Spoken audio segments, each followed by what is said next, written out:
I'm smack dab in the middle of nowhere. The water's deep and the fish are big. My name's Liam Wetter.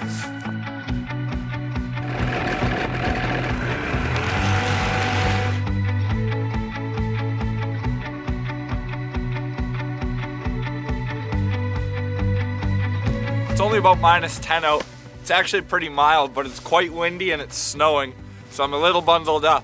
I'm gonna give you 5 tips to catch more and bigger lake trout this winter.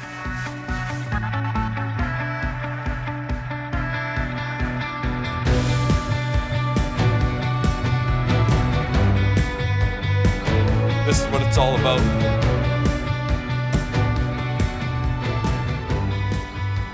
I'm here in the back lakes in Northern Ontario. It's a bit of a blizzard. Lake trout country is pretty pristine stuff. These lake trout aren't your typical lake trout that are, you know, heavily fished. You'd be lucky if a handful of people fish these lakes every year. This is the good stuff. Tip number 1, know where you're fishing.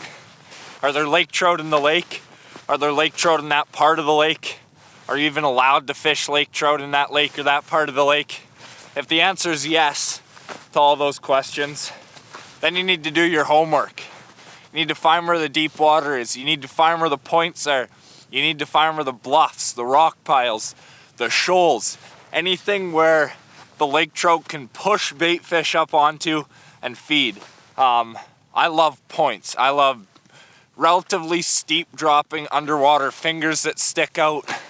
I'm fishing a rock bluff right now, so clearly I like bluffs as well. But I'm looking for any of that structure that I know holds bait fish and I know will hold lake trout as well. So I'm on the spot that I'm about to fish. I'm gonna use the Strike Master, do a little Swiss cheese action, and have some holes to fish.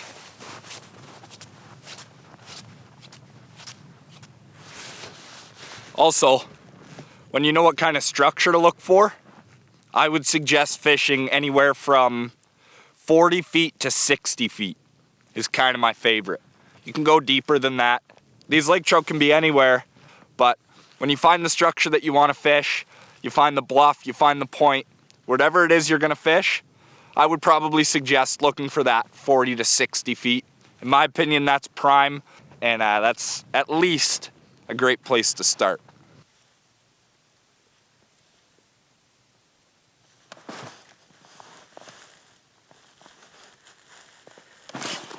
Oh, I missed him.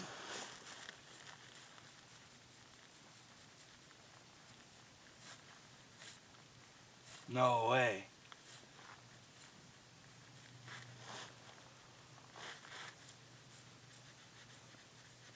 Chasing me down.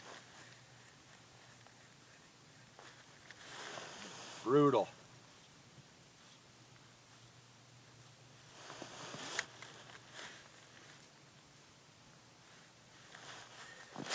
Got him that time. Yep. That's awesome.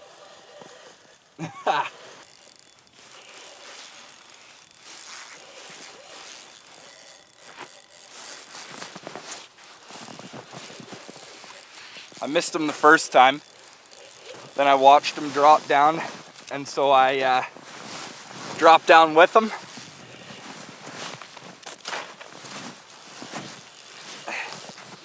Man, I'm hooked up. That's sweet. This feels like a better fish.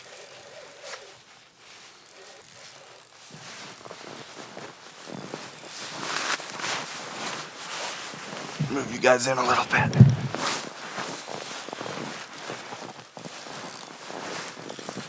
What are we talking? Beauty. A little better than the last few. That's awesome. Man. We got deep water. We got beautiful lake trout. It's pristine up here. We're in lake trout country. We're way back in the bush. I bet you a lot of these fish have never seen a lure in their lives. This is what it's all about. The scenery is beautiful. The fish are beautiful. And they fight hard. Man, this guy's a little missile. He's rock hard. Let's let him go.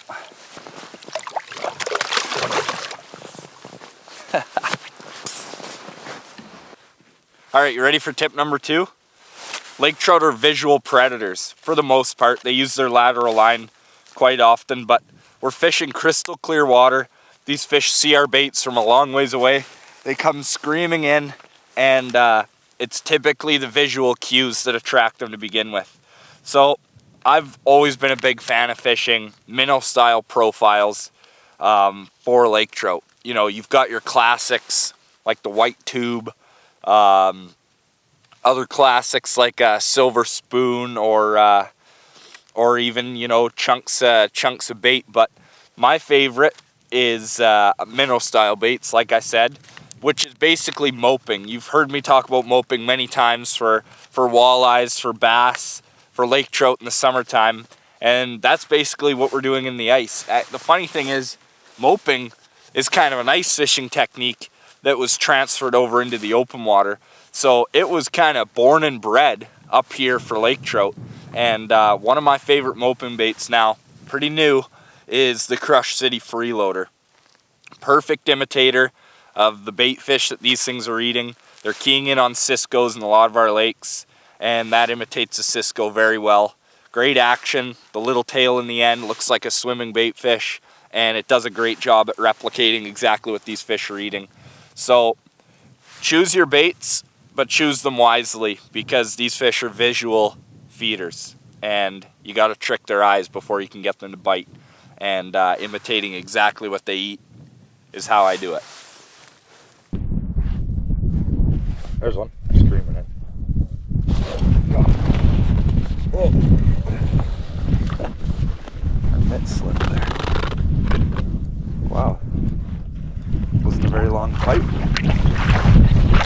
What do you think? There are some bigger ones in here, and there are big ones nearby, but fun little guys. Seems like a lot of the fish that I've found and caught this year have been relatively sluggish.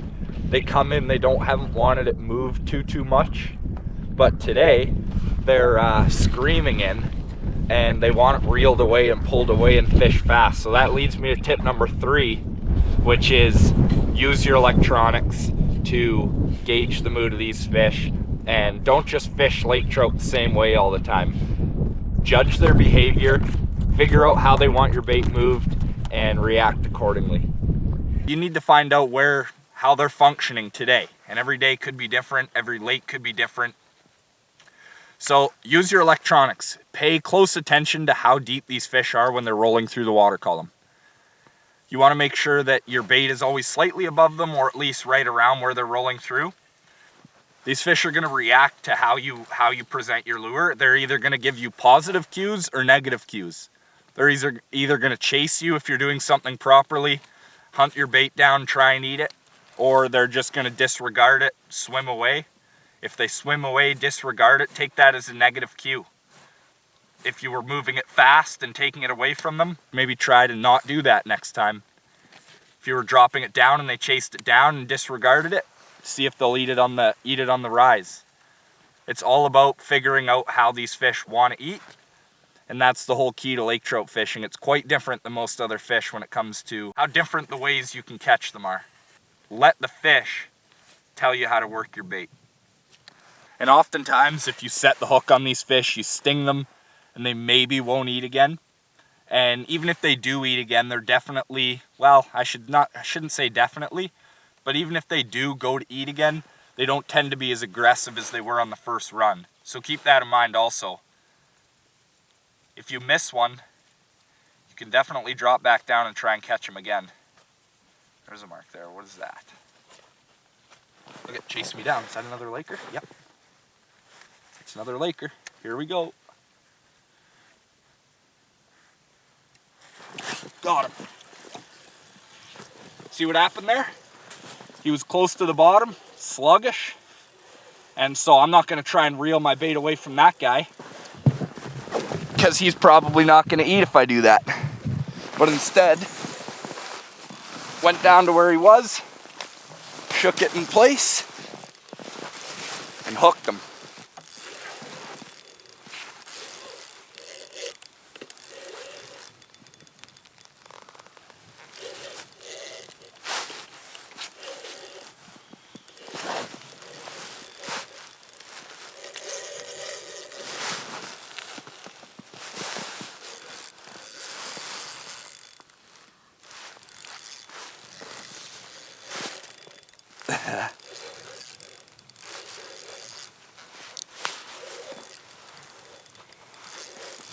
This one is pretty heavy.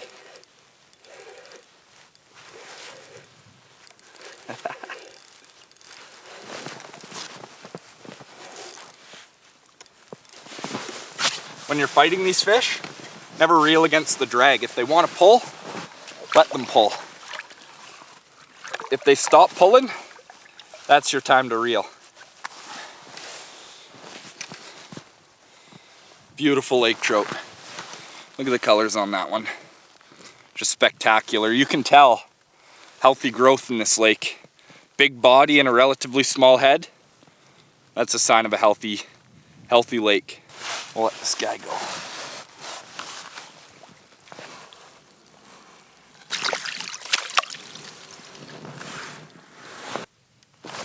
All right, for tip number 4, don't horse these fish. Once you've hooked them, make sure your drag's tight enough you know that you can keep these fish pinned. But if they want to run, let them run. The minute the run stops, that's when you can tighten up, start to reel, gain a little bit of ground. But the minute that they start running and they start peeling drag, stop reeling. Just hold that rod, keep a bend in the rod. That's the most important thing.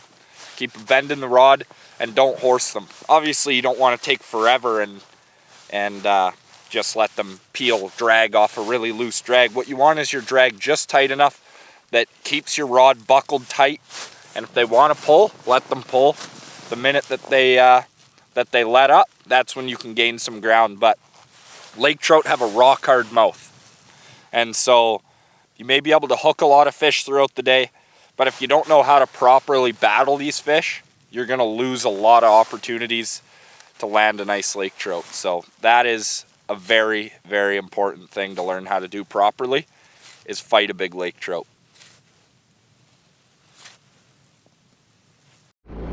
All right, tip number 5. If you're fishing your spot and you haven't got a bite or you haven't marked the fish in 20 to 45 minutes, it's time to move.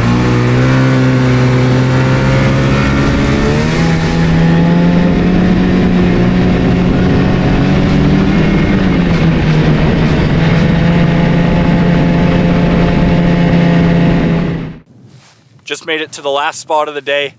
For tip number 5, don't stop moving if you're not finding fish.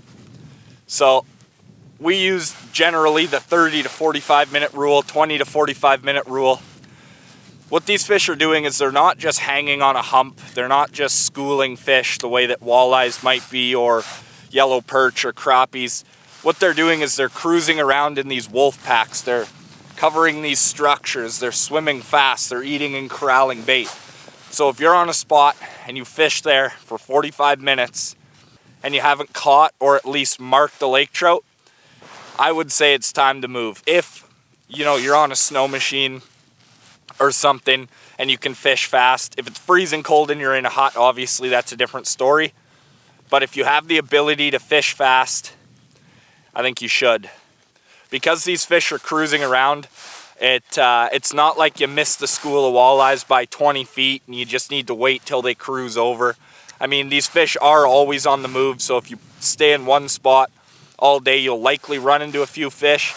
But if you bounce between spots and fish fast and use that 20 to 45 minute rule, you're going to get on a lot more lake trout, and you'll find a lot more of those feeding wolf packs. So that's tip number 5.